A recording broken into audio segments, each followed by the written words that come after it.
Basilica of Our Lady of Dolours Thrissur. JR Divine Plus நேயர்களுக்கு அன்பு காலை வணக்கம். நம்ம சேனலில் கதையில் கதாபாத்திரம் பகுதியில் இன்றைக்கி நம்ம பார்க்க போகிறது ஒரு தேவாலயத்தை பற்றி. கதையில் கதாபாத்திரத்தில் தேவாலயம் எப்படி வரும் அப்படின்னா, நம்ம ஏற்கனவே நான் சொல்லியிருக்கிறேன், நம்ம கடந்து வந்த செய்திகள், புத்தகங்கள், திரைப்படங்கள் மற்றும் பல்வேறு ஈவெண்ட்ஸ், மான்யூமெண்ட்ஸ் ரிலேட்டடாக அதிலிருந்து நம்ம என்ன தெரிஞ்சுக்கிட்டோம், என்ன தகவல் தெரிஞ்சுக்கிட்டோம் அப்படின்றதில் நம்ம பார்வையை நம்ம குறிப்பிடுறோம். இதில் எங்கெங்கெல்லாம் எனக்கு வாய்ப்பு கிடைக்குதோ அங்கெல்லாம் அங்கே போகக்கூடிய வாய்ப்பு, அதை உணர்வுபூர்வமாக அனுபவிக்கக்கூடிய வாய்ப்பு இருந்தால் மட்டும்தான் நான் இதில் பதிவிடுவேன். ஸோ இப்போ நம்ம இந்த தேவாலயத்துக்கு போகலாம். அதோட பேர் Basilica of Our Lady of Dolours Thrissur. திரிஷூருன்றது கேரளாவில் ஒரு முக்கிய பகுதி, டிஸ்ட்ரிக்ட்டு. கடந்த மாதம் அங்கே நாணய கண்காட்சிக்கூடிய போகக்கூடிய வாய்ப்பு கிடைச்சனால அதில் இங்கே போனேன். அது வழக்கம் போல் ஞாயிற்றுக்கிழமை சர்ச்சுக்கு போகணுன்றனால அருகாமையில் உள்ள இந்த சர்ச்சுக்கு போனேன். இந்த சர்ச்சை பொறுத்த வரைக்கும் 25,000 ஸ்கொயர் ஃபீட் பரப்பளவில் இருக்குது. இதில் அந்த திரிஷூரில் முக்கியமான அந்த ஒரு ரவுண்டானா இருக்குது.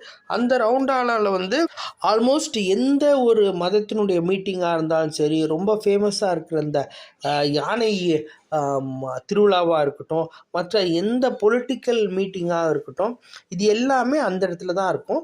அந்த ரவுண்டானாவை சுற்றி தான் எல்லா மடங்கள், தேவாலயங்கள், கோயில்கள், அந்த மசூதி, மாஸ்க் எதுவாக இருந்தாலும் அந்த சுற்று வட்டாரத்தில் தான் இருக்கும். ஈவன் எல்லா விதமான சந்தைக்குண்டான வாய்ப்புகள், அந்த கடைகளாக இருக்கலாம், தியேட்டர்ஸாக இருக்கலாம், எல்லாமே அது சுற்றி தான் இருக்குது. அதில் இவ்வளோ பெரிய இடத்துல இருக்கிறது கட்டாயமாக அது ஒரு பிரம்மாண்டமான விஷயம். இப்போ அந்த சர்ச்சில் என்ன பிரமிக்க வச்சுதுன்றதை நம்ம பார்க்கலாம். அதில் சென்ட்ரல் டவர்னு இருக்குது. அந்த சென்ட்ரல் டவர் ஆல்மோஸ்ட் 260 ஃபீட்டு, அதாவது 79 மீட்டர். இது ஏஷியாலேயே 3வது டாலஸ்ட்டு, இந்தியாவிலேயே மிகப்பெரியது. இது அப்புறம் சர்ச்சுக்குள்ளே போவோம். இந்த சர்ச்சை பொறுத்த வரைக்கும் 11 ஆல்டர் உண்டு. அந்த 11 ஆல்டர்னால் என்னென்னா, லெஃப்ட்டு ரைட்டு, அதாவது சுற்றிலையும் 5 ஆல்டராக பிரிக்கப்பட்டிருக்குது. சென்டரில் ஒரு ஆல்டர் மெயின் ஆல்டராக இருக்குது. ஸோ டோட்டல் 11 ஆல்டராக இருக்குது. இதை பிஷப் தலைமையில் 1992 போப் ஜான் பால் II அவர்கள் பிரதிஷ்டை பண்ணார். 1992 இந்த டவர் பிரதிஷ்டை பண்ணாலும் இதற்குண்டான வரலாறு மிகப்பெரியது. 17ஆம் நூற்றாண்டில், அதாவது 1718 ஆண்டனி சிரியோ மலபார் சர்ச்சுன்ற ஓலூர், அது அவங்க தான் எஸ்டாப்ளிஷ் பண்ணது இந்த சர்ச்சை. அதை படிப்படியாக ஒவ்வொரு காலகட்டங்கள்லேயும் அந்த சர்ச்சு விரிவடையுது. அந்த சுற்று வட்டாரங்கள் உள்ள இடத்த இவங்க வாங்கி அதை மேம்படுத்துகிறாங்க. 1814 இந்த பாரிஷ் முறையாக ஸ்டார்ட் ஆகுது. திரிஷூர் முனிசிபல் கார்ப்பரேஷன் தலைமையில் செயின்ட் தாமஸ் கிறிஸ்டியன்ஸ், அதாவது சிரியோ மலபார் கேத்தலிக் சர்ச்சுன்ற பேரில் 1874 இதை வைக்கிறாங்க. இப்போ அதை இப்போ மேம்படுத்துகிறாங்க.